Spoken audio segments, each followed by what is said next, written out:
Welcome to Davos Today. I'm Steve Clark from Reuters. The headlines. Middle East peace envoy Tony Blair says a peace deal can be reached before George Bush leaves office.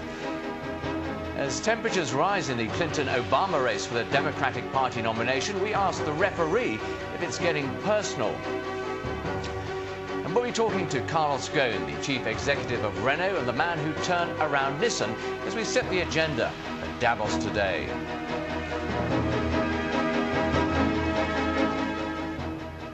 Let's find out what's happening in world news today as Hamas has challenged Egypt's attempt to close the Gaza border. With that and more, here's Siddhartha Dubey in the Reuters London newsroom. Siddhartha.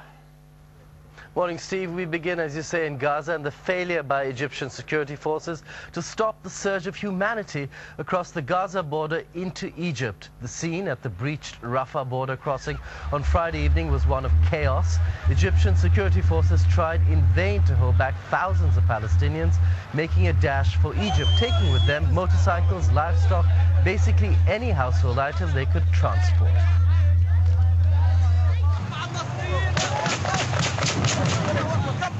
Later, bulldozers commanded by what seemed to be masked militants arrived on the scene to punch more holes in the battered wall. Gunfire erupted while some Palestinians threw stones at the Egyptian riot police. In Syria, Hamas leader Khalid Mishal told Reuters that he was ready for dialogue with Fatah under Egyptian guardianship. Egypt is trying to mend the rift between the two Palestinian factions and help relaunch peace talks with Israel. Mishal said Hamas would respond to President Hosni Mubarak's offer, though he called on Arab countries to stand together to resist Israeli and American pressure on the Palestinian people.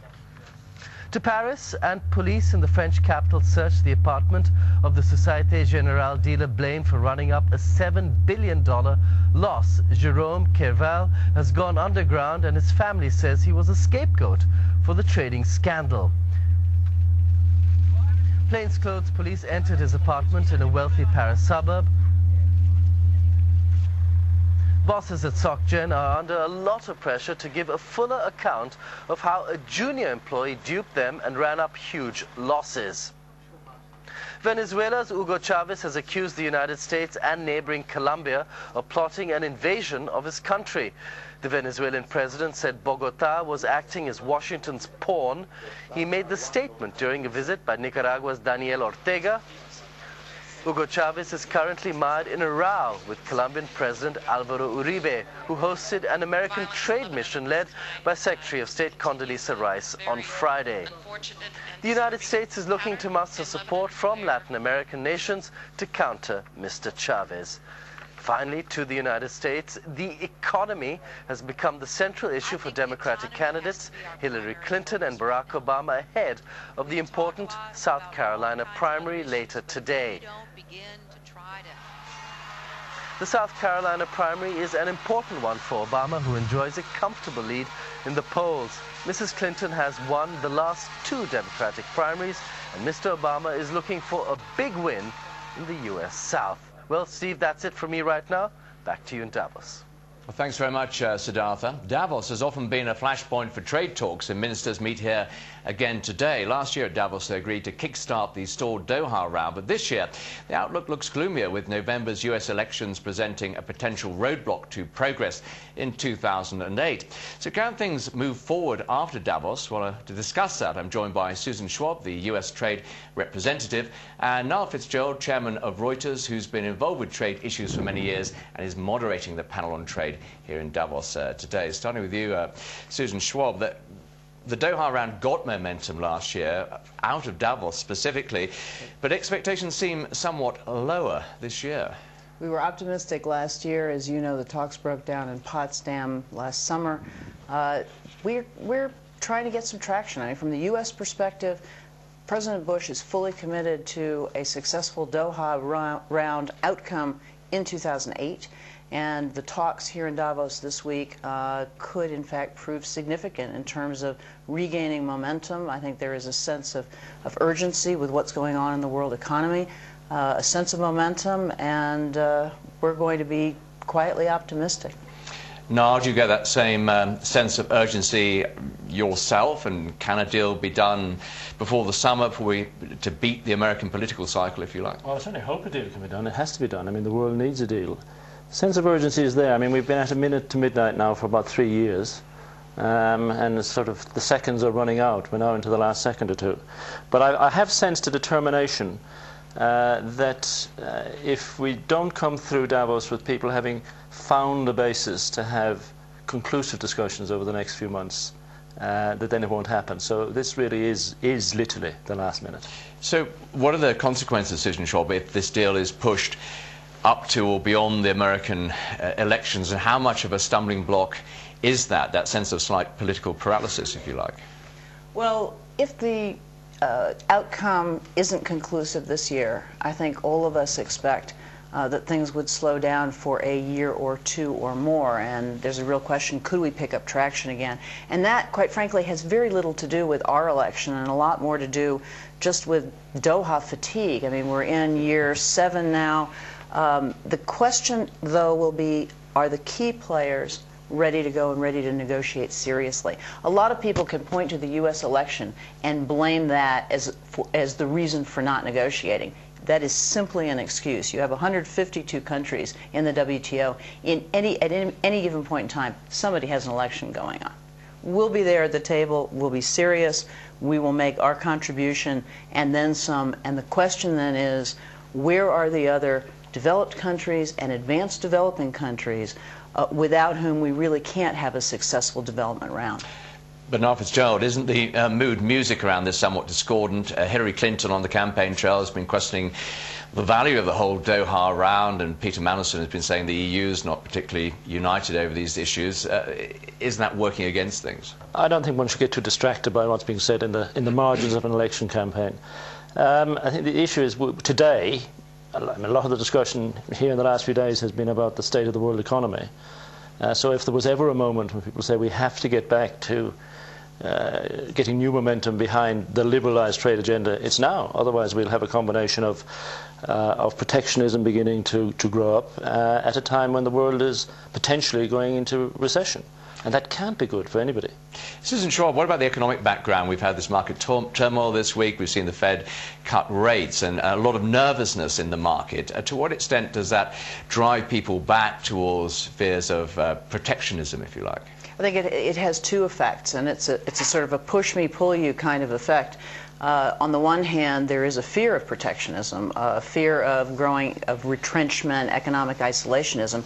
And on the other hand, any knowledgeable observer will say this is the point in time where we should be sending a signal of confidence. This is the point in time where we should be talking about opening new markets for agriculture, for manufacturing, for services, so as to generate trade flows, generate economic growth, development, alleviation of poverty. Now, Fitzgerald, what about the issue of China, if you like, the explosive growth of China, the great rise of it as a trading power? Is that casting some sort of shadow over it, in a sense, of producing a sort of X factor that people are concerned about? I don't think it should. And of course, China itself is the country which has benefited most from open liberal trading. China's not here this week, but I'm sure their voice will be heard in the background. And if anybody is to benefit from a continuation of this liberal regime, then it's China. So I would expect them to be active in helping the developing world to understand what needs to be done, and working with the developed world, the EU and the US in particular, as an equal partner on this. Susan Schwab, what happens if a deal isn't reached? Everyone says it has dire consequences, but what are the consequences? I would rather be focused on getting the deal done. If a deal isn't reached, it's not cataclysmic, it's not the end of the world, the economy won't go into a downward spiral, but we will have lost a major opportunity for doing something good, for making a positive contribution to global economic growth, to development, and at the same time, we will be risking more protectionism, more economic isolationism. You've heard the bicycle theory applied to trade policy and trade negotiations. If you are not moving forward, then you are either moving backwards or falling down. So, Niall, how does one channel one's energy in Davos to actually make something happen, if you like? I think you have to focus on the 3 or 4 issues that really matter. I think it's also, because it's easy to dump on the politicians, but the business community also has to get behind this much more actively than they have. The business community were quite crucial, I think, in the Uruguay round, but they have been extraordinarily quiet for the Doha round, partly because they didn't quite see the relevance to them. But the relevance is a free trade environment is one in which business prospers, a closed trade environment which is one in which business fails. And it's about time that all of my business colleagues got up and started to say how important this is, so that the politicians understand that their constituents, their business constituents, want this to happen. And finally, Susan Schwab, do you feel yourself there is real commitment within the US to get a deal and make the sort of compromises that might be necessary? I can speak without hesitation on behalf of the Bush administration. Our commitment is there. It is unequivocal. We are prepared to take a leadership role. We also know that no single country, including the United States, can make the Doha round a success, and it only takes a handful to generate a failure in the Doha negotiations, but we will be there at the table working with our colleagues to get it done. Susan Schwab, Niall Fitzgerald, thank you both for joining us this morning. Well, the Middle East is a regular theme at the World Economic Forum. Several sessions at this annual meeting were devoted to it, but as you would have seen on this programme, it was another week of bloody violence in the region. I spoke to Tony Blair, former UK Prime Minister and now Middle East peace envoy at the Congress Centre. He says there's a chance a peace deal will be reached before President Bush leaves office. You said a peace deal could be clinched before President Bush leaves office. Do you still think that is the case? There's no doubt you could get a peace deal. I mean, it's not impossible to work out what the basic principles of an agreement are, and both sides want to reach an agreement. But what is necessary in order to get the politicians to the point where they can do the deal is to have sufficient confidence on the ground from people that the security situation for the Israelis can be improved and the occupation can be lifted for the Palestinians. And therefore it's the relationship between the political deal and the facts on the ground that is the key thing. But I mean, people could do it. If they want to do it, they can do it. How strong or weak is that relationship now? Do you feel there's the basis for some sort of deal, or would a lot of work still have to be done to create that? I think, you know, there's always work that has to be done there, but people know what the issues are. And most people, whatever they say publicly, know privately what the rough contours of a solution will be. Now, of course, obviously, when events like the Gaza are happening and people see these terrible pictures on the television screen, it kind of convulses everything. But there's two things that are happening in the Middle East at one and the same time. One is a very, very difficult situation in Gaza with all the difficulties we know and can see. But the other is a real attempt by the Palestinian and the Israeli leadership to find an accommodation. And meantime, on the West Bank, the Palestinian economy beginning to grow. And if, of course, we could lift the restrictions on movement and access as the security situation improves, able to grow actually rapidly. So that there is... It's a slightly more balanced picture you see if you're actually there on the ground than sometimes you get on the television screen. How powerful an incentive to the Palestinians themselves to do a deal or be part of a deal is the vital need to restart their economy? Well, the economic picture is incredibly important, and the economy on the West Bank, the Palestinian economy, is growing again now for the first time, in many years. There are a whole series of economic projects that we want to bring to fruition over the next year. But truthfully, unless the security concerns of the Israelis are met and the occupation can then be progressively lifted from the Palestinians, there's always going to be a limit. If you could, however, get that different situation going, and you could get the basic principles of a political deal in place, this thing could move incredibly quickly. Do you think that the principle of a guarantee of Israeli security can be put on the table and made part of the deal? Well, it can be, but what the Israelis will want to know is that it's there not just in theory, but in practice. In other words, that the Palestinians develop the capability necessary in order to be able to offer not just a guarantee written down on paper, but a guarantee implemented in practice on the ground. So that if, for example, the rejectionist elements try to cause trouble or disrupt or cause difficulty, then they will be subject to a proper police process and then a proper judicial process. I guess some actors in the process are here in Davos. Do you feel you've been able to move things forward here this week at all? I think what happens in some of the informal discussions, not so much when it's happening in public, is that people get a sense of how they can move things forward, the right dialogue, the right type of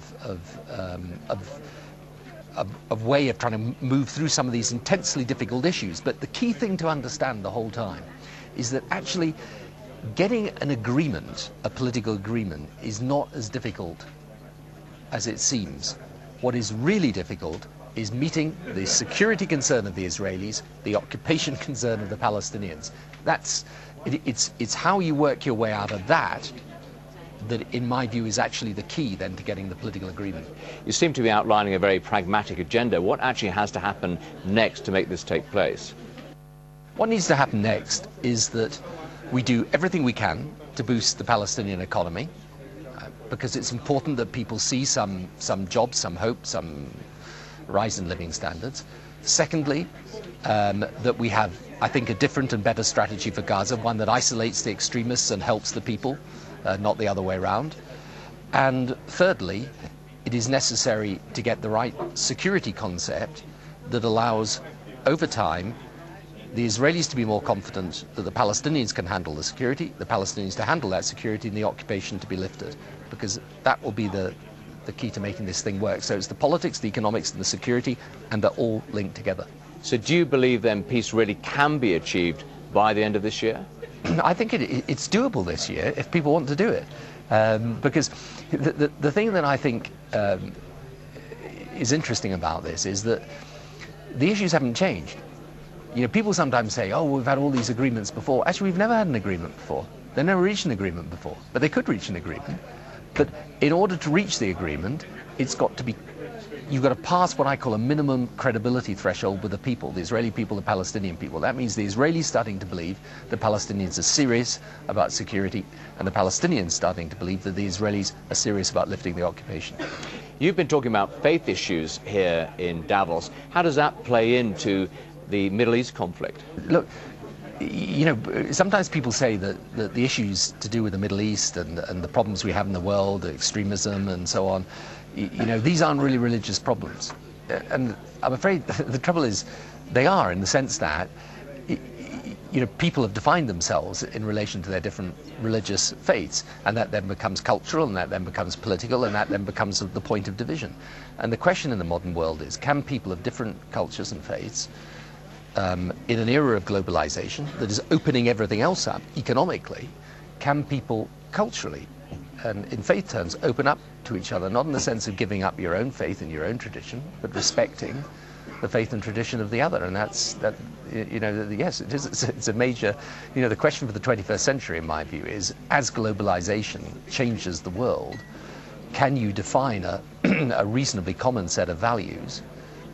And that, for many people, is about their spiritual and their faith values. Can you define a common set of values that allows people to shape that new era in which we live together? In the 21st century, do you think faith has become something more of a magnet for intolerance, if you like, perhaps compared to the more liberal era of the 60s and 70s? Well, I think the issue is this, that for people of faith, what is important is that it doesn't become, on the one hand, the property of extremists, or fundamentalists of one sort or another, and on the other hand, an interesting piece of our history, but nothing to say about our future. And I actually think that the work, for example, the faith can do in trying to meet the Millennium Development Goals and poverty and reduction, the way that faith can actually play a part in conflict resolution as well as becoming a source of conflict, these are important things for people of faith to work together on. There's been a lot of talk about the economy here in Davos because of the news that's been going on. You've been talking about climate change, but do you feel that issue has been pushed to the back of the agenda somewhat because of the economic news? I don't actually, but I think it's inevitable with the reporting that anything anyone says about the economy is going to be news, because the economy is the news at the moment. But no, I think actually beneath the headlines, the conversation on climate change has been vigorous and interesting. And I think actually, I attended a meeting earlier where there were many of the prime ministers there, many of the leading players in the international negotiation. And I think we are moving now to a common position, which is to say, The question we now have to resolve over these coming months is what is the international architecture of a new global climate deal that has America in it on the one hand, China in it on the other hand. I mean, the developed and the developing world, if you like. And I think there's a clear understanding of what that entails, of what the different types of responsibilities may be of the wealthier and the developing countries, and there's a clear idea of the process to get there. And do you think there is more of a will to do a deal, and maybe perhaps some more pragmatic talk from some of the CEOs and businesses here? Yeah, I mean, I actually think the interesting thing is the business is sort of urging us to move forward on this. But they want clarity from the politicians. If business is going to make big investments and they're going to take decisions on a 10, 20, 30-year horizon to do their best to be responsible in terms of the climate, they need the politicians to set a framework that's going to incentivize them. Mr. Blair, thanks very much indeed. Thank you. Well, the European Union's financial market watchdog has played down the need for tough new rules in the wake of the dealing scandal at Societe Generale. Internal Market Commissioner Charlie McCreevy says a knee-jerk reaction would be most inappropriate. And the Commissioner is with me right now. Not a knee-jerk reaction, but do you think there's going to be a good hard look at what goes on in terms of regulation after this? Well, the first responsibility is going to lie with the institution concerned, and I'm sure they have reviewed their risk control measures, and that's what should be done in the first instance. The Bank of France, which is the appropriate governing authority, I'm sure are looking very closely also. But so that's where the responsibility first lies. I'm sure it'd be my view that this has happened before, and unfortunately it will happen again because when individuals are involved. But the overall question regarding the financial turmoil of the past number of months has raised questions about financial regulation, which we have addressed in an appropriate way by setting out courses of action and studies which we've done, and let everybody is more or less take a sit-back view to say, let's assess what comes out of this in the appropriate way. Do you think there's a new mood around regulation now? Because we had George Soros in this studio earlier in the week saying, we can't let banks effectively go on behaving like this, losing money, having write-downs. Authorities almost seem to be saying need to be more interventionist. What do you feel about that? Well, there are, of course, many schools of thought on this particular area. There is the total interventionist school, shall we put it, in this and in other areas, and there are those who believe that you should have a light regulatory framework with appropriate controls and let business get on with it. I've read what Mr. Soros has said, who's a man who has done relatively well out of free markets over the years. I don't go with the view that you can regulate risk totally out of the marketplace. The capitalist system survives and thrives on people taking risks. That's what it's about. You cannot regulate risk totally out of any aspect of the system in totality. You could, but you would have you wouldn't have capitalism as we know it. So it's an appropriate form of regulation, and after each of these crises and difficulties we learn some, and if it is necessary for changes to be made, then we will do them. But there is not one singular cause of what brought the recent financial turmoil about. It is multifaceted, and so the approach will have to be multifaceted, and so say it is the proper way to take an appropriate amount of time to assess what has happened, and hopefully in a couple of months this turmoil will have abated, and we'll take whatever measures are deemed necessary at that time.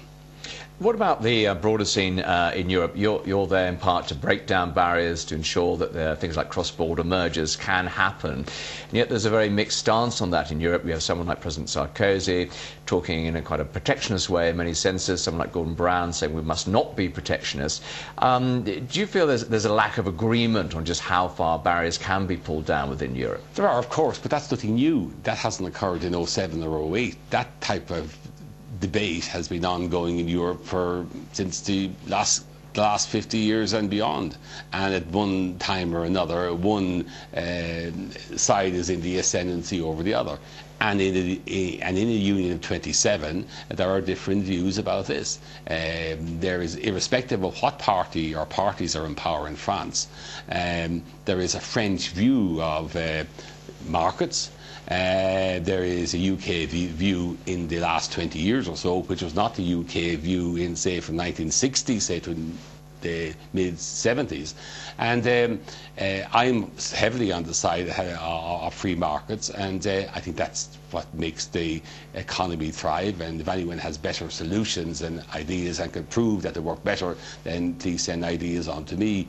But I think all the evidence is on the other side. But that's my job as Internal Market Commissioner, is to ensure that the rules that we have are properly enforced. And from time to time, we have to take action against many member states in a whole lot of areas. Just turning to Ireland, I mean, you're a former Irish finance minister.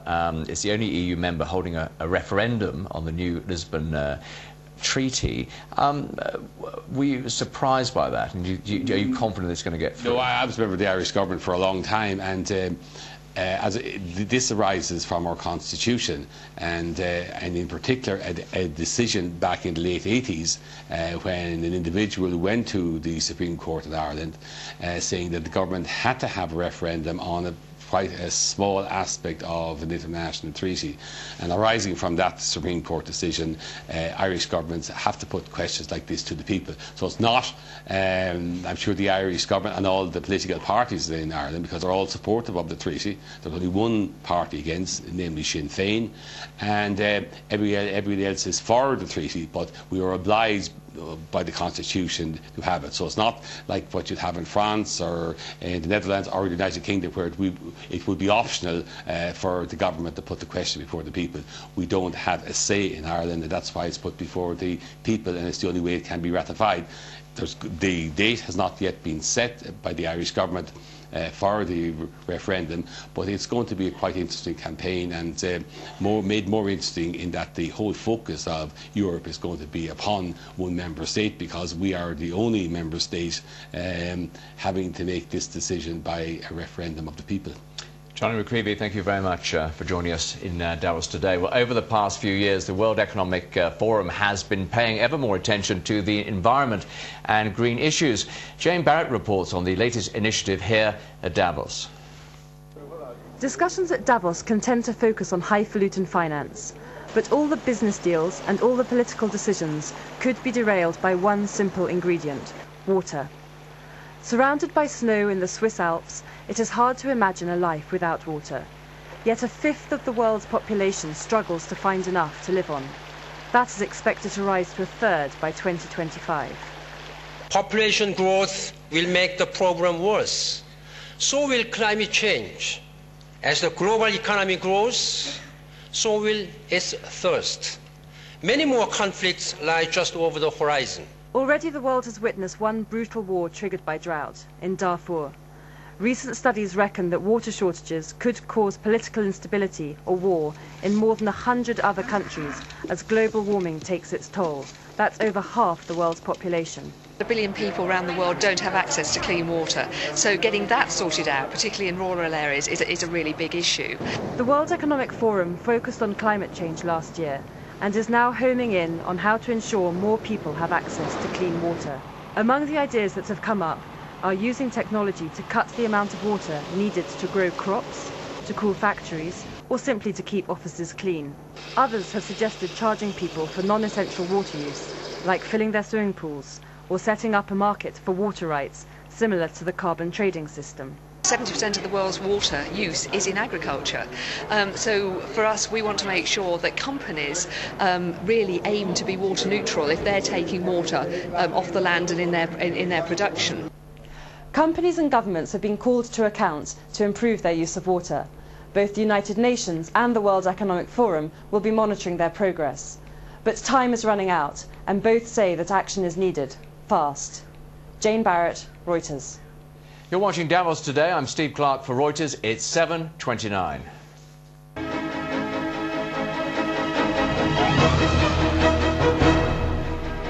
And let's take a look now at the weather coming up this morning and the all-important ski conditions. With me is Daniel Oman, the Managing Director of the Swiss Snow Sports School in Davos. Daniel, dawn is coming up. It's looking like a nice day, isn't it? It looks like a very nice day. After a clear night, we have still cold temperatures, about -10 degrees right now, but the temperatures will rise up to 4, even 8 degrees in the afternoon. We have light winds from the east, but all in all, it's fair weather. It's a very sunny day, and it's just with pleasant temperature in the afternoon. It's really a day you have to go out.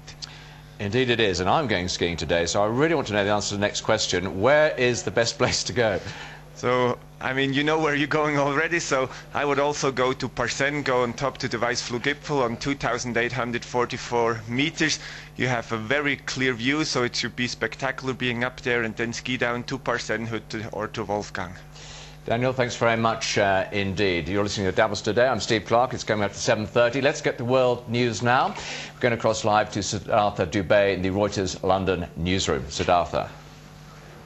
Hi, Steve. Gaza is indeed our top story today, and the failure by Egyptian security forces to stop the surge of humanity across the Gaza border into Egypt. The scene at the breached Rafah border crossing on Friday evening was one of chaos. Egyptian security forces tried in vain to hold back thousands of Palestinians making a dash for Egypt, taking with them motorcycles, livestock, basically any household item they could transport.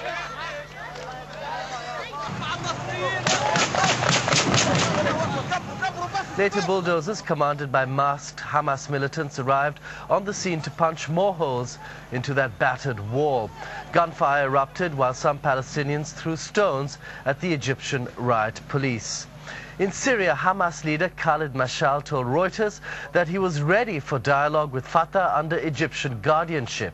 Egypt is trying to mend the rift between the two Palestinian factions and help relaunch peace talks with Israel.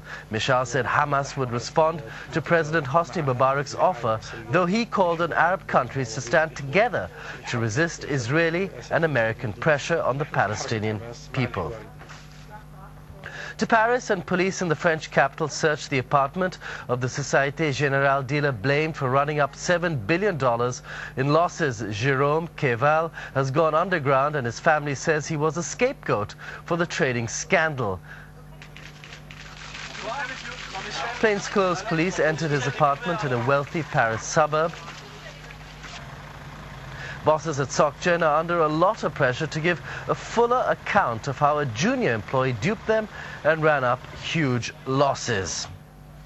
Venezuela's Hugo Chavez has accused the United States and neighboring Colombia of plotting an invasion of his country. The Venezuelan president said Bogotá was acting as Washington's pawn. He made a statement during a visit by Nicaragua's Daniel Ortega. Hugo Chavez is currently mired in a row with Colombian President Álvaro Uribe, who hosted an American trade mission led by Secretary of State Condoleezza Rice on Friday. But I want to assure you, the United States is looking to muster support from Latin American nations to counter Mr. Chavez. And finally, Steve, to the United States, it's the economy which has become the central issue for Democratic candidates Hillary Clinton and Barack Obama ahead of the important South Carolina primary later today. South Carolina is an important one for Obama, who enjoys a comfortable lead in the polls. Mrs. Clinton has won the last two Democratic primaries, and Mr. Obama is looking for a big win in the U.S. South. Steve, before I toss back to you, wanted to tell you that Maria Sharapova has won her third Grand Slam title, beating Serbia's Ana Ivanovic 7-5, 6-3 in Melbourne, Australia. Steve, back to you in Davos. Thanks very much, Siddhartha. The World Economic Forum attracts some of the most influential people on the planet, and as a result, a large media contingent. The media has a dual role at Davos. It covers the story of the forum, and senior media players are participants in the event as well.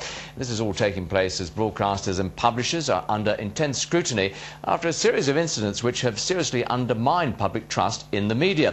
Well, to discuss these issues, I'm joined now by Jana Bennett, Director of Vision for the BBC, and by David Schlesinger, Editor-in-Chief of Reuters. Now, I know, Jana, but the BBC was sufficiently concerned to actually commission a poll around these sorts of issues. What did it find?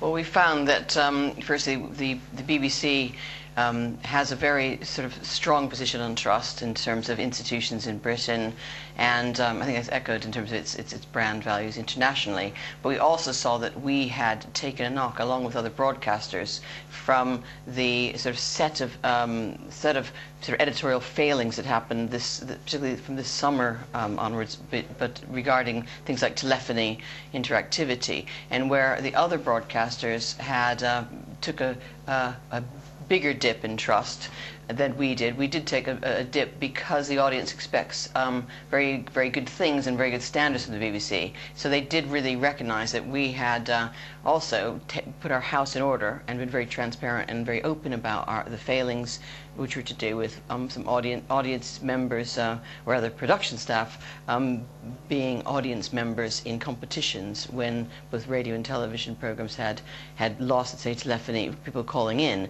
But we've been very transparent and open about it. So although we took a lot of headlines which were negative, the audience appreciated that we'd taken really active steps in the open.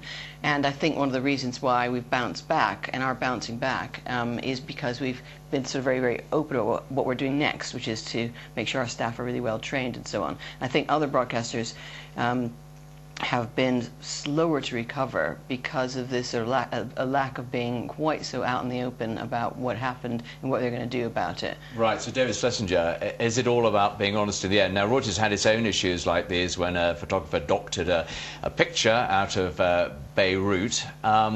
How was that dealt with, and do you think the issue was diffused effectively? Did people respect the trust of Reuters at the end of it? I think the key is to move very quickly, to be very transparent, and to be very ruthless about it.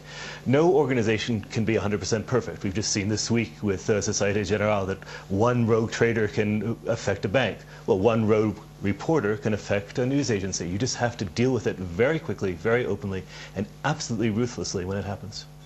What about in terms of dealing with it further down the road with BBC staff? I think you said sort of retraining went on, this kind of thing.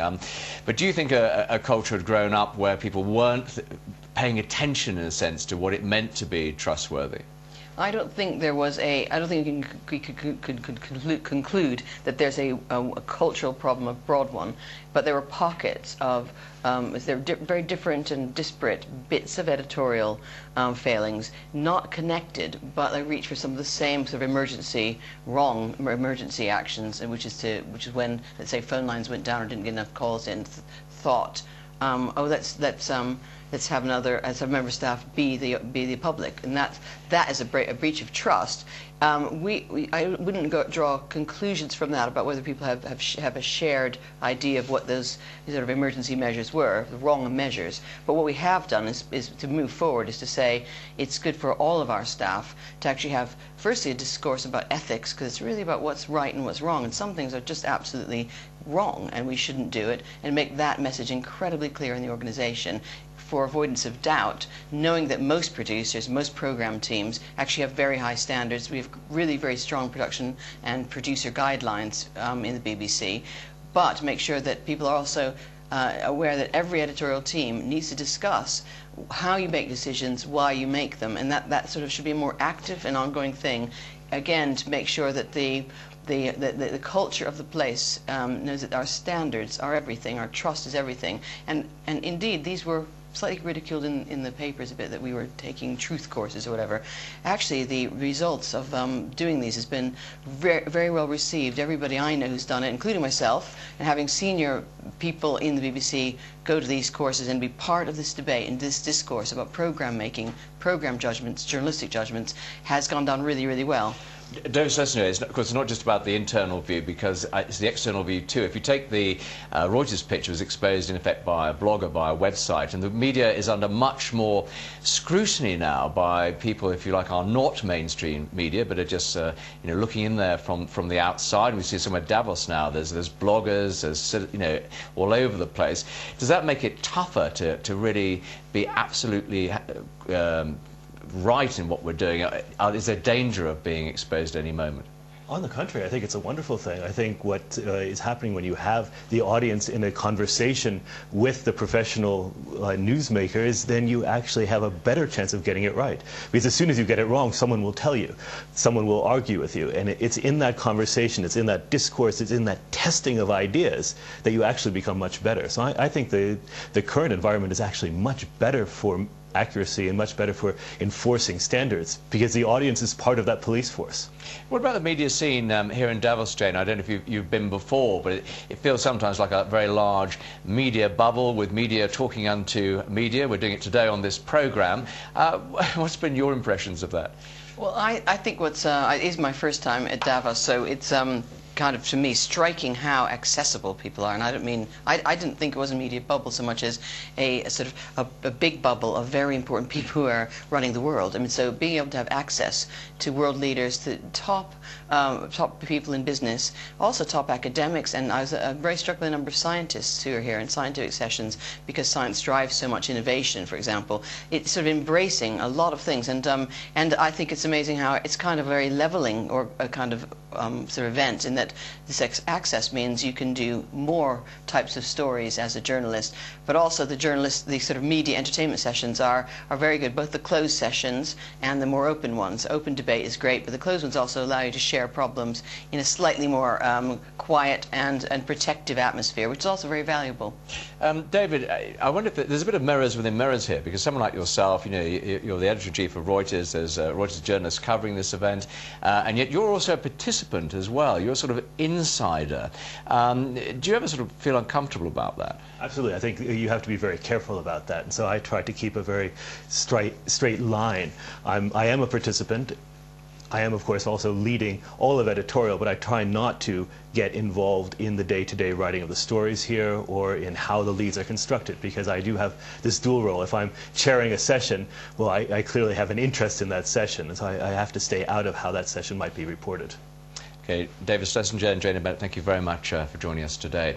Well, 12 months ago, the media industry was buzzing with terms like citizen journalism. The emergence of tech-savvy amateur hacks has made some paid journalists a little nervous. Jeff Jarvis is Professor of Interactive Journalism at the City University of New York. He's told Reuters reporter Darcy Lampton that citizen journalists and their professional counterparts are compatible. Red herring. No one ever said that citizens were going to replace professional journalists. No one. It's about being complementary. It's not or, it's and. And the truth is we can do more together than we ever could apart. So now you have the opportunity to mobilize the public to find out more than one single reporter could. Now that reporter's role may change in this. You may become more of an educator or an enabler or a moderator. But the truth is that you could now, with the power of your camera, suggest people to go out and find a piece of information all around the world. WNYC Radio in New York told their listeners to go out and find the price of milk and lettuce and beer all around New York. So hundreds went out and came back and reported, and there were huge price differences, and they plotted it out by neighborhood. And that's just one very small symbolic example of how you can work cooperatively to get more journalism done. And as the journalism business necessarily shrinks, because it now has competition, I think we have to find new efficiencies, new ways to collaborate, as well as new ways to even support this financially with ad networks and such. So I think we're heading toward a new architecture of journalism. And it doesn't mean that one is replacing the other. It means that we can join together in new ways. Now, Jeff, you're also one of the lucky few to be involved in the Reuters Mojo project, another sort of new media initiative. Can you tell us more about that? Reuters and Nokia handed out these wonderful phones to some delegates and to some Reuters journalists to see how mobile journalism can become. I mean, you have this monster camera here. Last year I used this camera around the place, and now I can use this camera. And the thing about this is that this camera can send videos up easily and automatically. I recorded the same things you recorded. It can also take pictures. It can also broadcast live, which really changes news in fundamental ways. So, you know, the World Economic Forum long past was very off the record, but now we have people wandering around with these things, taking pictures and images and videos all over, and that probably opens up the discussion at Davos more than anything else. And when you mentioned the word monster camera, I think our cameraman was a bit worried there, because he's worrying about the future of his career. Well, I think we have places like the BBC and newspapers and radio stations are using one-man bands. So I think what happens next is your photographer gets a pencil in addition to the camera and tells stories. You know, I know a lot of photographers who stand behind that lens all the time anonymously, and they know how stories should be told too. And giving them the chance to tell stories only gets more journalists out there on the street. And plus, it'll save his shoulder a lot of pain carrying that, lugging that horrible big thing around. Keeps him fit, he needs it, I can tell you. All right, thank you very much indeed. Thank you. Our next guest made his name by pulling Nissan out of the doldrums and into profit. Since 2005, he's been chief executive of Renault, Europe's fifth largest car maker. Carlos Ghosn joins us now. Thank you very much for coming in. A lot of talk of recession downturn here in Davos. What is that going to mean for car sales? Where do you see the most buoyant areas, if you like, in the coming year? Well, I think we're going to have a year of decline in the US, in Western Europe and Japan. A year of growth in the other markets, China, Russia, India, Middle East, South America. This growth in the developing market will be lower than the one we have seen in 2007. So there is an influence coming from the US, from the slowdown in the US to these markets. But overall, it's going to be I would say, overall steady year. I think Renault has a target of, what, 3.3 million cars in 2009. You said you're going to produce. Is that threatening that target then? I don't think it's threatening the target. It's going to make it a little bit more difficult because most of the increase that Renault is planning on is coming from developing markets, and we're bullish on the developing markets. I mean, last year, 2007, Brazil was up 25%, Russia was up more than 25%. I don't think we're going to see this kind of growth this year, but we're still going to have a very healthy growth. But is that going to, if you're not growing as much as you perhaps thought you were, is that going to threaten your operating margins this year then? I think we're going to have headwinds, obviously, no doubt about it. In our case, we have so many new products coming in the pipeline in 2008 that I'm not worried on the operating margin. I think it's going to grow. Let's talk about one of those products, because Renault announced plans to mass produce electric cars in Israel. Is this the future? It is a future in cities, certainly. I mean, urban driving represents 20% of the total market. It's a huge market where there is no offer today. We're starting with this experience in Israel, but it's not going to stop there. I think before even 2011, there are going to be a lot of other initiatives starting with us. When do you think you're going to be launching in Israel? Because there's going to be tremendous attention on it. When's it going to get out the door? Well, the cars are going to be tested in 2010 in Israel. The mass marketization start 2011, and we're going to be running in 2012. So you'll then have experience making electric cars. Is that going to be brought over into Europe? Because I know France is the EU is very aggressive carbon emissions targets in terms of cutting them. Will they be coming into Europe soon after that? Well, these cars are zero emission, zero CO2, zero noise, zero everything. They are absolutely neutral to the environment. They are the future, and that will come to Europe, and that will help us obviously reach the CO2 level required by the European Commission. In countries like India and China, what about the future for basically cheap small cars? We saw Tata Motors launch this incredibly inexpensive $2,500 car. Do you see yourself going down that sort of route as well? Yeah, we're going to go there. We are working very seriously on a competitor to Tata car. We're doing it in India with an Indian partner. The objective first is to serve the Indian market and developing countries. And is $2,500, is that now like a benchmark for what it's got to either be, not more than, or should ideally be less than? Well, I think it's a benchmark because it gives access to mobility to a lot of people in developing countries which otherwise can never buy a car. Carlos Ghosn, thank you very much for coming in today. Well, Hillary Clinton has told the US media that former President Bill Clinton admits he might have gone too far in attacking Barack Obama. Hillary said that the former president told her that he may have got a bit carried away. The recent debates between the candidates for the Democratic presidential nomination have become increasingly heated as the primaries race gathers momentum. The latest polls show that Obama expanded his lead on Clinton in South Carolina to 15 points. Voting starts in a few hours, and I spoke to the chairman of the Democratic National Committee, Howard Dean, about the upcoming elections and the changing tone of the debate between Obama and Clinton. He describes himself as the referee, and Mr. Dean said that the packed program of primaries was planned. We actually designed this first part on purpose. In the beginning, we had Iowa and New Hampshire. Well, the ethnic composition of Iowa and New Hampshire is mostly Caucasian, mostly white. Our party is very diverse, so we deliberately added 2 states where we would have a heavily Hispanic, African American, Asian American, and American Indian participation. That's worked very, very well so far, and now we're at the end of that process. The process sort of starts all over again on February 5th when any state can have their primary. You must put more pressure on the campaign teams of the candidates, your own candidates. So are there more flyovers as they just sort of skip states out? Yeah, this will be the last one that there's a real concentrated approach in a particular state. After that, it'll be flyovers. And the reason we have these 4 relatively small states early is we want the experience, at least in the first month of the primaries, to be that person-to-person connection. We've been watching the candidates debate this week amongst themselves as well, and you can't help but notice that the body language, if you like, between Hillary Clinton and Senator Obama is getting a bit more terse, the language they're using towards each other. Yeah. Are you picking that up? Sure. My job is, of course, to be the referee. It is terse, as you say, but that's not so bad, because whatever they say about each other is going to be 500 times worse when we go up against the Republicans. The Republicans are known for their rough campaign tactics, and so as long as it stays a difference about issues and differences in discussing campaign tactics, that's fine. If it gets personal, that becomes a problem. Are you worried it is going to get personal? I'm not worried yet. The Republicans' side has been much rougher than our side. These are 2 very strong candidates. And I think this is tuning them up for the general election. We've seen the stimulus package out now from the U.S. This is kind of a bipartisan initiative. Yes. How do you see it from the Democrat side? Did you get what you wanted? I think the House plan that I saw this morning was very, very good. It's exactly what we wanted. The relief goes to the taxpayers that are being hurt the most. It goes to the lowest income people. And the fact is, from an economist's point of view, that's where you want the stimulus. You know that every nickel of that $600 is going to be spent right away by the people who are getting it.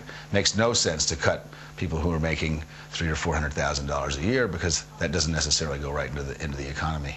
What's the mood you've been picking up in Davos around the U.S. election? We've had trade ministers in here saying, you know, the U.S. election is paralyzing things like the trade talks, the Doha round. So not everyone likes it. It's a kind of it slows down the process in global politics, if you like. Well, there are a lot of different thoughts about that. I actually went to a seminar yesterday on global trade on the Doha round, and there's some very strong thoughts that might actually get moved before the election. So I think there's varying opinions. The opinion that we're picking up is there's 2 things. What is the short term? And people are very concerned about what's going to happen in the short term. There's still an overhang of subprime mortgage problems originating from the United States.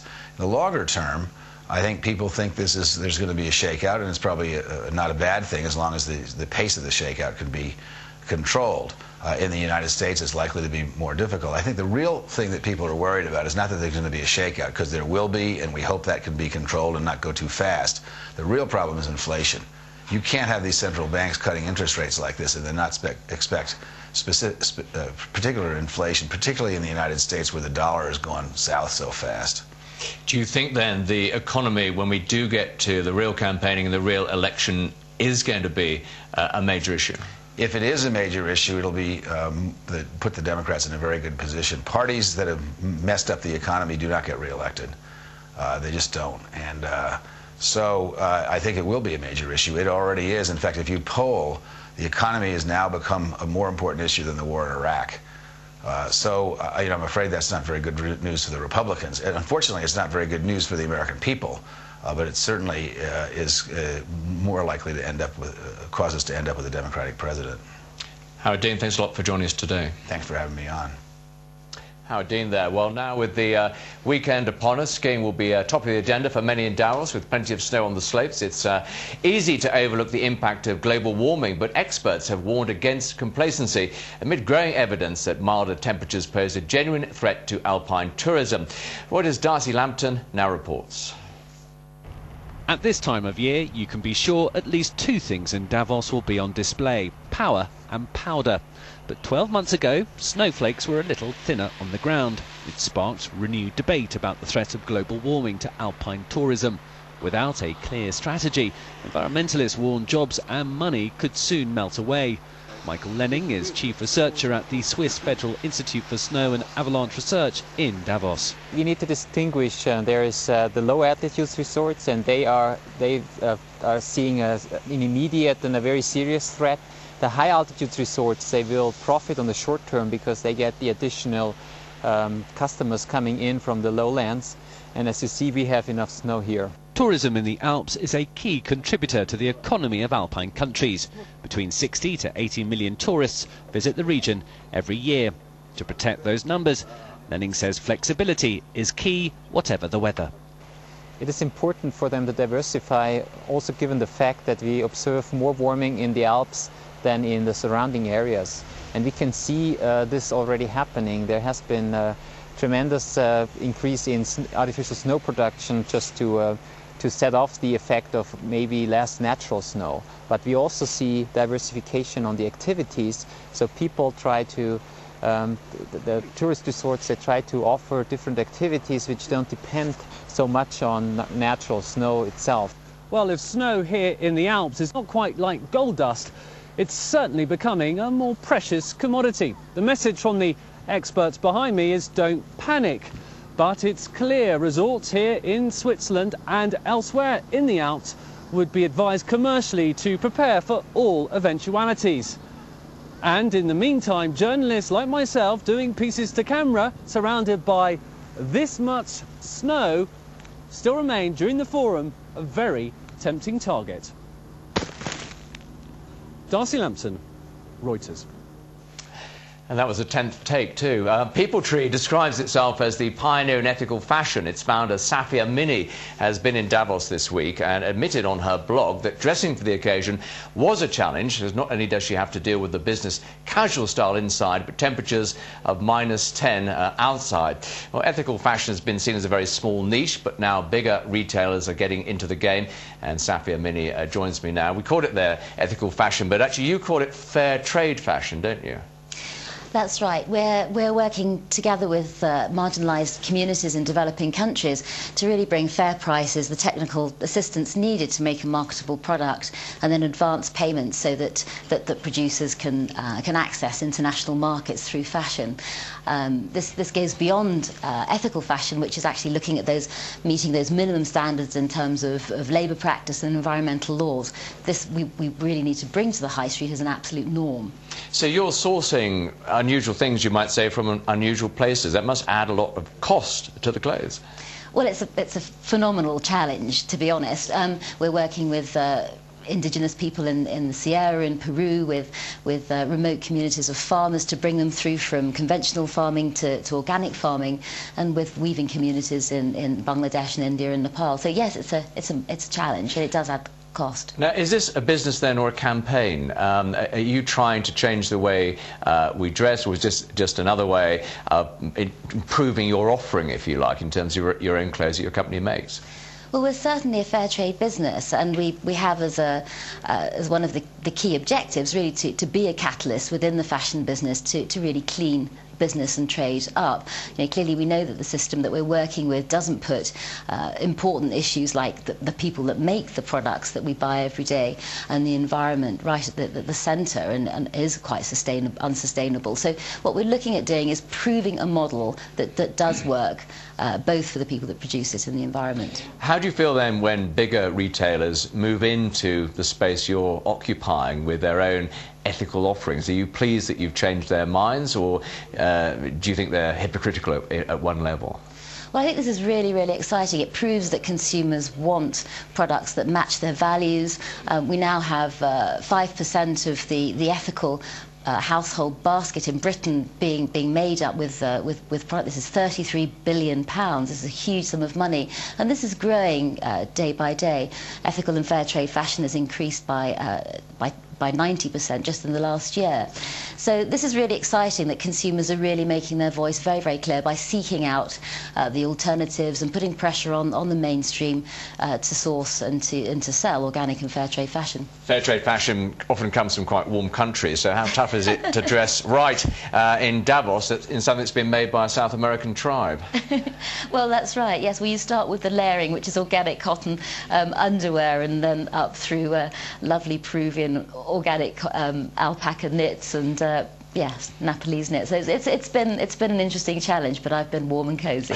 Great. It's all about layering, isn't it? Safia Absolutely. Mini, thank you very much for joining us. Thank you. You're watching Davos Today. I'm Steve Clark from Reuters. It's 7:59 right now.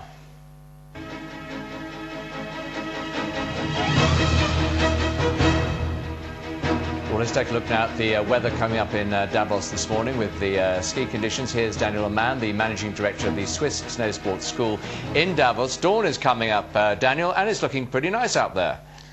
In fact, it looked pretty nice, and I expect another stunning day. We had a clear night. Temperatures right now are -9 degrees Celsius, but throughout the day the temperatures will continue to rise, and in the afternoon it should be up to 8 degrees plus. The wind is light from the east. There's fair weather all day with lots of sun, and in the afternoon especially very pleasant temperatures. And what about the places to ski today? I'm going down myself to the Parsonhütte. That's going to be pretty busy, isn't it? I expect it to be busy because it's really a stunning day, and also based on the weather conditions there will be a spectacular clear view today. So I would rather go to the very peak so you can enjoy all the Alps in its finest. Daniel Amann, thank you very much indeed. You're watching Davos Today, brought to you by Reuters and the World Economic Forum. It's exactly 8 o'clock.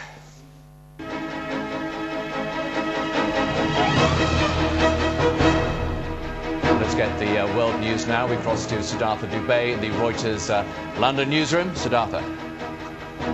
Hi, Steve. Let's begin with Gaza and the failure by Egyptian security forces to stop the surge of humanity across the Gaza border into Egypt. The scene at the breached Rafah border crossing on Friday evening was one of chaos. Egyptian security forces tried in vain to hold back thousands of Palestinians, making a dash for Egypt, taking with their motorcycles, livestock, basically any household item they could transport.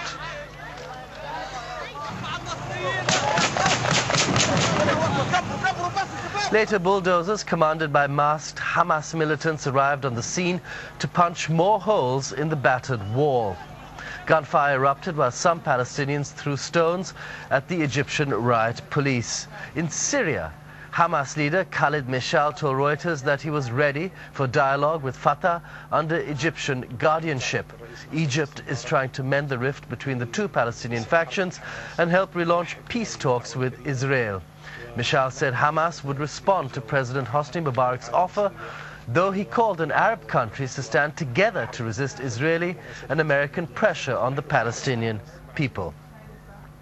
To Paris, and police in the French capital searched the apartment of the Société Générale dealer blamed for running up a $7 billion loss. Jérôme Kerval has gone underground, and his family says he was a scapegoat for the trading scandal. Plainclothes police entered his apartment in a wealthy Paris suburb. Bosses at SocGen are under a lot of pressure to give a fuller account of how a junior employee duped them and ran up huge losses. Venezuela's Hugo Chavez has accused the United States and neighboring Colombia of plotting an invasion against his country. The Venezuelan president said Bogotá was acting as Washington's pawn. He made the statement during a visit by Nicaragua's Daniel Ortega. Hugo Chavez is currently mired in a row with Colombian President Alvaro Uribe, who hosted an American trade delegation led by Secretary of State Condoleezza Rice on Friday. But I want to assure you, the U.S. is looking to muster support from Latin American nations to counter Hugo Chavez. Finally, Steve, in the United States, it's the economy, really, which has become the central issue for the Democratic candidates, Hillary Clinton and Barack Obama, ahead of the important South Carolina primary later today. The South Carolina primary is an important one for Obama, who enjoys a comfortable lead in the polls. Mrs. Clinton has won the last two Democratic primary, and Mr. Obama is looking for a big win this time around in the U.S. South. Steve, it's been a pleasure. Hope you have a great ski. Back to you. Wednesday. Thanks very much, Siddhartha. It's been an extraordinary news week. Market turmoil in Asia described by the Singapore Prime Minister as more of a bungee jump than a roller coaster on this programme. A Fed rate cut, a US stimulus package and a record rogue trader fraud for SocGen. All that while 2,500 of the world's decision makers gathered in Davos in Switzerland. And I'm joined now by Gerard Lyons of Standard Chartered. After all that, as it happens, the major stock markets seem to have come back to sort of rest, maybe in the Dow's case slightly lower than before. How are you interpreting it all? Was this a storm in a teacup or the sign of something major happening? Well, in terms of the financial markets, every financial crisis is different, and we shouldn't forget that we are in a financial crisis with the banking and financial sector problems in the States. But there are a number of factors that always determine how a financial crisis turns out. The fundamentals, the policy response and confidence. The fundamentals actually in the States are very poor, but in the rest of the world are very good actually. And indeed one of the underlying themes here at Davos is that despite the pessimism on the surface, dig a bit, and people are very upbeat, very confident about the rest of the world. So the fundamentals, policy response and confidence. And the policy response in the States, well, they were slow to begin with, but they've made up for lost time. They've actually cut interest rates, as we saw this week, very aggressively. And the big unknown is confidence. Things like SocGen do not help confidence. In fact, for most people in the real world, it's quite bewildering how someone like this can actually lose so much money without anyone actually finding it out. But whilst this has hit the headlines, the SocGen story, when we look at it in the broader context, I don't think it's going to be a key factor in terms of how the world economy turns out, not undermining the importance of the issue itself. So policy response, confidence and the fundamentals do actually say at the end of the day American consumers need to spend less, save more. If they did it gradually, it would have been a soft landing, and that's what we were seeing over the last year. But along came the financial crisis, so now American consumers are going to have to spend less, save more, not slowly, soft landing, but dramatically, hence hard landing, hence a recession. So on the surface here at Davos, people are pessimistic, cautious, worried about the US recession, worried about the US financial sector crisis. But as I say, dig a bit, and there's lots of confidence and pools of confidence around. But hang on, you used the R word there, recession. So are you saying there is going to be a recession in the US? Actually, not that one wants to sort of go back a year, but this time a year ago, here in Davos, people were incredibly upbeat. And at that time at Standard Chartered, we probably had the most downbeat forecast of the US economy going. But people did want to believe it. In fact, a year ago, we were upbeat about the rest of the world, downbeat about the States. And I think now everyone is pretty downbeat about the States. So our word, yeah, recession. And who knows whether it's technically a recession or not. But at the end of the day, American consumers have to do what American companies did back in 2001. Then in 2001, the last time America had a recession, it was a V-shaped recession. Mild, but still significant, but mild. Or quick, let's say, sorry, is the best way to say it. It was a recession because American companies had to spend less, save more. Now it's American consumers who have to do that. And it's not going to be quick, it's going to be long, and I think it will be weak. But how does that match up then, but with the policy response? Because you're saying they need to spend less. They've just been given $600 in their pockets by President Bush. The Fed is making money even cheaper. How are they going to alter their habits if they're in practice they're being fed by the authorities? Well, they have to be. At the end of the day, policymakers have to respond not to some imaginary future crisis. They have to actually respond to the reality of the current situation. Obviously, they try and read and be proactive. The Fed, I think, over the last year has been a bit too upbeat. Indeed, the Bank of England's been too upbeat. Across Asia, people, I think, are a bit more realistic about the situation. But the Feds, after realising that we'd gone to that tipping point where the economy was turning down, they've cut rates aggressively. But it's not just that they've cut rates aggressively so far. I anticipate further significant rate cuts. Greenspan got rates down to 1% when the economy, in my view, was in better shape than it's likely to be over the next 6 to 12 months. I think US rates will go down significantly, whilst one doesn't want to pick an arbitrary number out. But 1% is, in my view, likely to be where rates will go down to. And 1%, could we see that another 1% off rates next week, or is that a target? Well, they're going to assess things very much in the light of the markets. I think they'll cut 50 basis points, 0.5% next week. Partly not only because of the data, but the balance of economic risks. And also, one shouldn't forget that the next Fed meeting is not until about 6 or 7 weeks away, mid-March. and I think they would want to be proactive rather than waiting for an intermeeting cut. So 1.2% to 25% off Fed funds rate in the space of, what, 10 days? That's pretty radical stuff. What does that mean for the dollar then? Must be weaker, surely. Yeah, but when you speak to people... I've came to Davos straight from Asia last week, and what's interesting is in a sort of moment of sort of worry, crisis, people have very different safe havens. People in Japan take their money back home despite very low interest rates, and some people elsewhere decide that liquid markets in the States justify the dollar being the safe haven. Ultimately, I think the dollar will trend weaker. But for the moment, I think there's lots of offsetting factors, and it very much, quite frankly, depends on the currency you're looking at the dollar against. I know you've written a lot about the yen, amongst other things. How do you see the outlook there? Oh, the yen itself. I'm a positive of the yen. I was speaking to some of the Japanese policymakers here in Davos last night, and the best way to think of Japan, and it's a low growth but high income economy. That is, it's had a good 5 or 6 years of growth. It's now in a sort of slow growth phase, but the level of income is very high. So people in Japan actually don't feel too bad. But the key factor in terms of the yen will be interest rates. Bank of Japan, in my view, will keep interest rates unchanged. They won't change them even though the Fed is cutting. And we've seen a reversal of carry trades recently, which has given the yen a boost. I think the yen will go down to 95 against the dollar. And just briefly, do you think we're going to see more weeks then like the one we've just had as these sort of massive policy adjustments take place quite radically? Well, actually, the last week's been quite nice being here in the snow in Davos, so I'd like to see more weeks like this last week. But in terms of volatile capital and financial markets, I think we're going to see a lot of volatility. The surface, pessimism, dig a beat, and a lot of optimism. But I think the key thing for the markets is that the US is in recession, the Fed will have to respond. The big question, I think, in the next 1 or 2 months will be, is there decoupling, or how will this play out? Longer term, there is decoupling. Asia, the rest of the world are very strong, but the business cycle does exist. So in the next 1 or 2 months, I think the markets will be focusing on how has the economic data outside of the US sort of reacting to the US recession. So will we see more like the last week? Well, maybe not everything will be the same, but I certainly think we'll have volatile financial markets in the next 2 or 3 months. Gerard Lyons of Standard Chartered, thank you very much for joining us this morning. Well, the flow of sovereign wealth funds into embattled European and American banks has been a hot issue in Davos.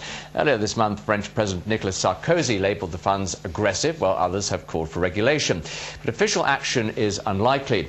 Speaking to Reuters reporter Darcy Lampton, EU Trade Commissioner Pisa Mandelson says wealth funds do serve a purpose. I think we need to think a little bit more clearly and for longer before we rush to guidelines or some regulatory framework. Sovereign wealth funds have been around for a long time. Most recently, of course, though, in the present financial difficulties of our markets and our financial services industry, they've been able to inject a great deal of liquidity and much needed capital, and they've been able to do so with a flexibility and with a speed of decision making, which I must say I welcome and admire.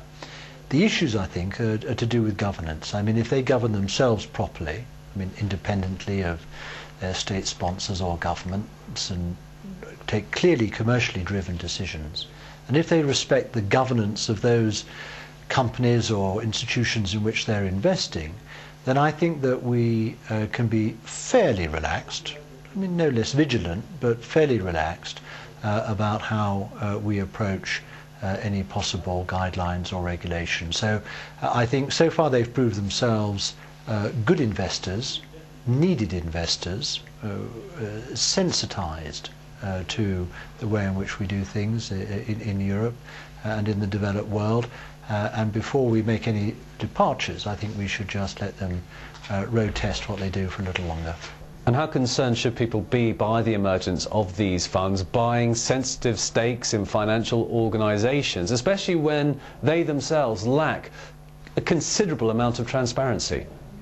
Well, I think if their governance is in good order, and if they respect the principles and practices of the governance of our banks and financial institutions and companies, I think we should accept that.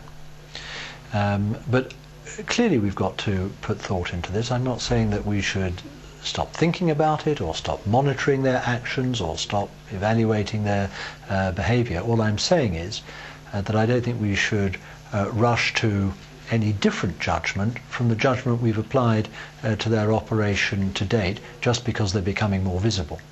Peter Mandelson there. Well, talk of an impending US recession has swirled around Davos this week, and with it comes the question of whether emerging economies are now mature enough to make up the shortfall and decouple from the world's largest economies. Well, Angel Gurria, the Secretary General of the OECD is here to discuss the outlook. What's your own feeling about the chances of recession in the US? I think we're having this academic discussion of whether it's an R or an S because it's a slowdown. It doesn't really matter. We don't like it. It doesn't feel good. We want to get out of it. Whether it's a very deep slowdown or a mild recession is academic. The Fed reacted to that prospect, not to any short-term event. And I think the prospect of even further cuts means that they are seeing weakness in the foreseeable future. So I think we should be all rather wary of one of the big engines of the world economy, i.e. the US, not being a very powerful engine, at least for the foreseeable, say, 12 months. And what does that mean for the rest of the world? Talk about decoupling, as we said. Can the rest of the world, China, India, Europe, go it alone, if you like, or does it need that powerhouse of the US to be firing on all cylinders? There are two ways to look at it. Some people are saying, well, it's going to be all right because China and India are going to pull us out of the problem. That's not going to happen. They're not yet big enough, powerful enough. They're growing for their own best interest, and they're going to continue to do that. Are they going to feel or not the impact of the US? Yes, they're going to feel it, because the end buyers are there. The consumers of the products that are made in India or in China, to a very great extent, are in the United States and in Europe, which is also going to feel the pinch. Do you think policymakers like the Fed are doing the right things to shore confidence up? There was an amazingly dramatic cut by the Fed. Was that the right thing to do, in your view? Yes, I think it was. It also put into perspective and reminded us that there was $150 billion waiting to put the checks in the mail. Which they will, and there's a bipartisan support for that. It's just the two things. Short term, the cuts of the interest rates, medium and longer term, the checks of the taxes going back to consumers who are going to spend it, and that's going to help. So a lot of stimulus in the pipeline already in the US, but do you think the Fed will cut rates again next week? They may, if they have enough information that the weakness is greater than we have anticipated. And if they do, it'll be a sign, as I said, that we should be a little wary about the next few months, that it's going to be weaker than we thought, and it's going to have an impact worldwide. But it's good to see that somebody is at the helm, that somebody is really running this thing. I think this is what happened last Monday, really. It was like a cry to see who is in charge here. By Tuesday afternoon, 5 o'clock Paris time, all the losses of the day before had been eliminated. So we can't dictate policy by what happens in the stock market. But implicit in what you're saying then is perhaps the Fed had not shown leadership prior to their action this week. Well, basically what happened is that there had been a number of things happening, and people wanted to see, well, the package itself, the stimulus, had not really gotten the credibility. There was bickering with the Democrats and the Republicans and the government, etc. And suddenly it sort of came together by the Fed's action, and it was put in perspective, and then the bipartisan thing followed. I think that also may have been triggered by the Fed action itself in Washington to all the politicians. So I think it came together, and that's now gave a very good sentiment to the markets. What about the role of major banks in this? We've seen massive write-downs caused by their lending policies. We've seen the SocGen, poor supervision, if you like. If regulators are taking leadership, or central banks are taking leadership, do you think they're going to want those private banks, or those institutions like Citigroup and others, to be more responsible in terms of what they're doing? Well, of course, they have to be more responsible, and that's the role of regulators. Make sure that the banks are responsible. However, I think what happened is it was weeding out of the problems, and there'll be more to come. By the way, I think the full impact of the subprime has not yet been seen. We're heavy into what they call the reset season. That means the teaser rates that brought the clients into the mortgages are now going to be put up. Almost 2 million of them are going to happen in the next few months. So we'll see the effect of that. Some people will have to foreclose. There's no choice. However, I think that what is happening now is that the regulators, and by the way, the SocGen issue is completely different than the Citibank losses or the Merrill Lynch or the other losses. Those were taken because they did bad business judgments. In this particular case of the SocGen, it is a question of controls. And it's rather bizarre. We don't know enough about it. We only know it's massive and it's having a bad psychological impact. Just very briefly then, in terms of global growth in this coming year then, do you think it is an outlook for lower growth? There will be slower growth, no doubt about it. Whether we're going to be in the R territory or not really is academic, as I said. It'll be lower than our earlier expectations. And then there'll be a pickup towards the second half of the year. And in 2009, it'll probably look better. And Hal Gurria, thank you very much for joining us today. Well, the Middle East is a regular theme at the World Economic Forum. Several sessions at this annual meeting were devoted to it. But as you would have seen on this programme, it was another week of bloody violence in the region. I spoke to Tony Blair, former UK Prime Minister and now Middle East peace envoy, at the Congress Centre. He says there's a chance a peace deal will be reached before President Bush leaves office. You said a peace deal could be clinched before President Bush leaves office. Do you still think that is the case? There's no doubt you could get a peace deal. I mean, it's not impossible to work out what the basic principles of an agreement are, and both sides want to reach an agreement. But what is necessary in order to get the politicians to the point where they can do the deal is to have sufficient confidence on the ground from people that the security situation for the Israelis can be improved and the occupation can be lifted for the Palestinians, and therefore it's the relationship between the political deal and the facts on the ground that is the key thing. But I mean, people could do it. If they want to do it, they can do it. How strong or weak is that relationship now? Do you feel there's the basis for some sort of deal, or would a lot of work still have to be done to create that? I think there's always work that has to be done there, but people know what the issues are, and most people, whatever they say publicly, know privately what the rough contours of a solution will be. Now, of course, obviously, when events like the Gaza are happening and people see these terrible pictures on the television screen, it kind of convulses everything. But there's two things that are happening in the Middle East at one and the same time. One is a very, very difficult situation in Gaza with all the difficulties we know and can see. But the other is a real attempt by the Palestinian and the Israeli leadership to find an accommodation. And meantime, on the West Bank, the Palestinian economy beginning to grow, and if, of course, we could lift the restrictions on movement and access as the security situation improves, able to grow actually rapidly. So that there is, it's a slightly more balanced picture you see if you're actually there on the ground than sometimes you get on the television screen. How powerful an incentive to the Palestinians themselves to do a deal or be part of a deal is the vital need to restart their economy? Well, the economic picture is incredibly important, and the economy on the West Bank, the Palestinian economy, is growing again now for the first time, in many years. There are a whole series of economic projects that we want to bring to fruition over the next year. But truthfully, unless the security concerns of the Israelis are met and the occupation can then be progressively lifted from the Palestinians, there's always going to be a limit. If you could, however, get that different situation going, and you could get the basic principles of a political deal in place, this thing could move incredibly quickly. Do you think that the principle of a guarantee of Israeli security can be put on the table and made part of the deal? Well, it can be, but what the Israelis will want to know is that it's there not just in theory, but in practice. In other words, that the Palestinians develop the capability necessary in order to be able to offer not just a guarantee written down on paper, but a guarantee implemented in practice on the ground. So that if, for example, the rejectionist elements try to cause trouble or disrupt or cause difficulty, then they will be subject to a proper police process and then a proper judicial process. I guess some actors in the process are here in Davos. Do you feel you've been able to move things forward here this week at all?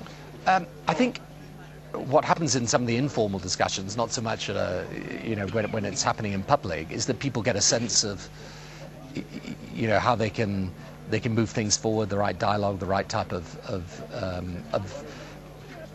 way of trying to move through some of these intensely difficult issues. But the key thing to understand the whole time is that actually getting an agreement, a political agreement, is not as difficult as it seems. What is really difficult is meeting the security concern of the Israelis, the occupation concern of the Palestinians. It's how you work your way out of that in my view, is actually the key then to getting the political agreement. You seem to be outlining a very pragmatic agenda. What actually has to happen next to make this take place? What needs to happen next is that we do everything we can to boost the Palestinian economy, because it's important that people see some jobs, some hope, some rise in living standards. Secondly, that we have, I think, a different and better strategy for Gaza, one that isolates the extremists and helps the people, not the other way around. And thirdly, it is necessary to get the right security concept that allows, over time, the Israelis to be more confident that the Palestinians can handle the security, the Palestinians to handle that security, and the occupation to be lifted, because that will be the key to making this thing work. So it's the politics, the economics, and the security, and they're all linked together. So do you believe then peace really can be achieved by the end of this year? I think it's doable this year if people want to do it. Because the thing that I think is interesting about this is that the issues haven't changed. You know, people sometimes say, oh, we've had all these agreements before. Actually, we've never had an agreement before. They never reached an agreement before, but they could reach an agreement. But in order to reach the agreement, it's got to be, you've got to pass what I call a minimum credibility threshold with the people, the Israeli people, the Palestinian people. That means the Israelis starting to believe the Palestinians are serious about security, and the Palestinians starting to believe that the Israelis are serious about lifting the occupation. Tony Blair there. Let's get a view now of what's been the topics of conversation among the political and business elite here in Davos. I'm joined now by Jim Sapp, columnist with Reuters. Jim, on this very studios, there seems to be something of a disconnect between what the CEO's view of what the world is and what the bankers' view of the world is. Is that something you've been finding too? Yeah, no, absolutely. I mean, the bankers and the economists are absolutely in the dumps. They're looking for a recession, they're quite worried, and you got to remember, when we arrived here on Tuesday, it looked like the world was going to end. The stock market was going down, the Fed was doing an emergency 75 basis point intermediate cut, and all the economists who dominated the first day were extremely negative. But when you talk to the corporate guys say that, listen, the sky's not falling, we're not seeing it yet. Now, there are a few different reasons why that could be true. For one thing, you've got to remember, corporate chieftains are by nature optimistic. You don't get to run a company if you're, a naysayer, right? So they always think their prospects are good. But two, this is a crisis that's come out of finance, and it may not have spread yet. It's kind of like a heart attack. You got a heart attack, the hand may not know it yet, but it's going to find out later. That's a bit of an alarming thought. So the CEOs then are in a fool's paradise, if you like. Well, it could be either way. I'm open to it breaking in either direction. It's probably somewhere in the middle. The bankers are seeing layoffs. Their friends are getting fired. And it's been a huge and disgraceful crisis in their own industry. And you can understand why they're negative. But listen, we're in very serious circumstances. And some very top-ranked economists have been saying some pretty disturbing things to me this week. It did indeed look like the world was falling in on Monday, but then just as we thought things were stabilising a bit, SocGen finds this enormous hole in its accounts. That's rattled people, surely. Well, yeah, this is my other theme of this week, is really everybody hates the bankers, right? And people were not publicly but privately really pouring scorn on the banking industry in the last week, and you can kind of see why. First, we had subprime, and there's questions as to whether or not that's taking the economy down. And next, we've got a 31-year-old trader who's somehow manages to lose $7 billion, and people are really just shocked by it, and they are saying, listen, this is an industry that's got to get its house in order, and there's a real amount of resentment. Now, is that fair? Up to a point, yes, but you got to remember the same people who are pouring scorn on them now were really happy to take those cheap loans and to lever up their companies when that was on offer a year ago. A lot of rumours swirling around here that the market tumble on Monday was caused by the fact that SocGen was dumping out its position inflation. If that were true, the Fed got suckered, didn't it? Well, it's impossible to know, but it's quite possible. It's one of the most interesting stories in years, really, because the idea was that, remember, when we had some of the economists on Tuesday, Stephen Roach, etc., they were livid because they said, listen, the Fed has cut interest rates, and the only new bit of information is that the stock market has fallen. All right? They were assuming that that's what drove the Fed to do it. SocGen finds out about the fraud over the weekend, and they decide, for reasons of safety and soundness, that Monday they're just going to clear those positions out, and that drives global markets down a lot more than they would have been otherwise. So, did the Fed, who weren't informed of SocGen, so they tell us, were the Fed thinking that things were a lot worse than they were, and they cut by 75 basis points in order to address a problem that maybe wasn't as bad as they thought it was? Amazing thought, Jim Staff. Thanks very much indeed. You're watching Davos Today. I'm Steve Clark. It's 8:29.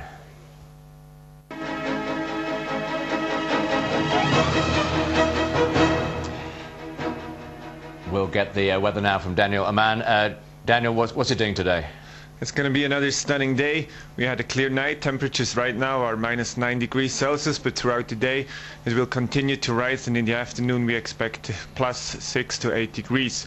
We have a light wind from the east, and all in all, fair weather with really pleasant temperatures in the afternoon and lots of sun. Daniel Mann, thank you very much for joining us this week. And that's it from Davos Today. We've had a great week here in Davos with a tremendous news agenda to follow. We hope you've enjoyed the programmes. We'll see you, we hope, next year. Until then, from me, Steve Clark for Reuters, goodbye.